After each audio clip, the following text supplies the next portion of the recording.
Sungai Cisadane dipenuhi dengan tumpukan sampah. Bagaimana dengan sampah yang sudah mengandung Desa kini berada dalam situasi kurang beruntung. Beberapa titik sudah jadi tempat pembuangan sampah. Koresponden air baku yang digunakan perusahaan air PDAM Tirta Benteng.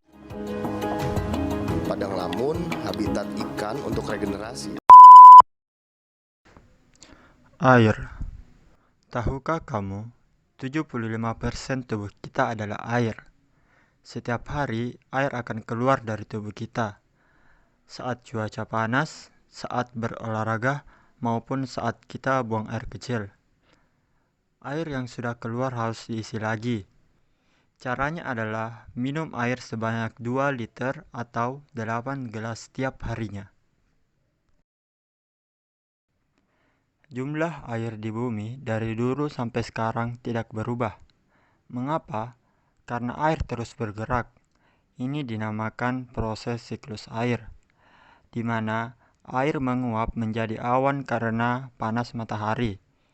Lalu awan akan menurunkan air dalam bentuk hujan ke permukaan bumi saat awan penuh dengan molekul-molekul air.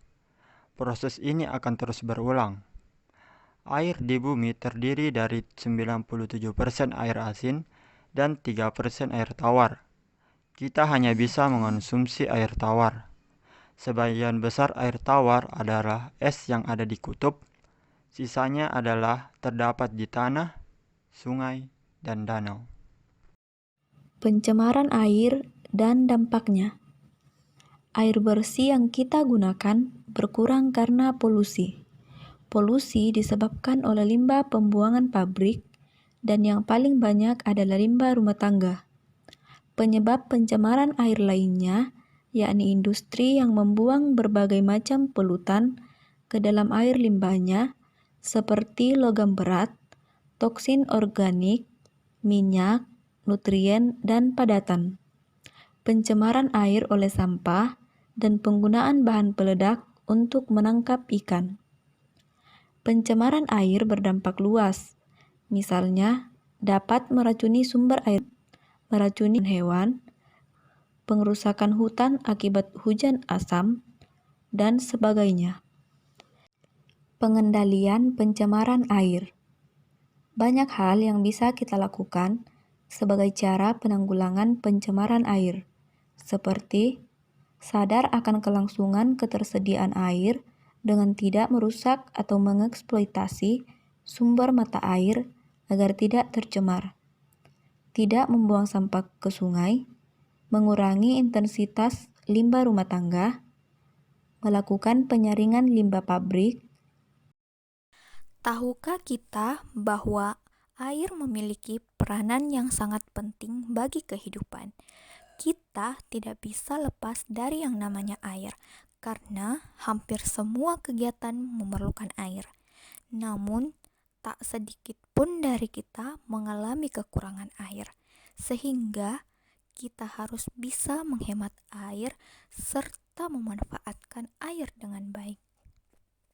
Bagaimana cara kita menghemat air? Berikut ini beberapa cara yang dapat kita lakukan. Saat menyikat gigi, taruh air dalam gelas untuk berkumur. Jangan biarkan air terus mengalir dan pastikan keran air tertutup dengan baik. Saat mandi, sebaiknya menggunakan shower karena pemakaian air lebih sedikit daripada menggunakan gayung atau bak mandi. Saat mencuci baju, pastikan semua pakaian yang ingin kita cuci sudah terkumpul, agar pemakaian air tersebut dapat diatasi.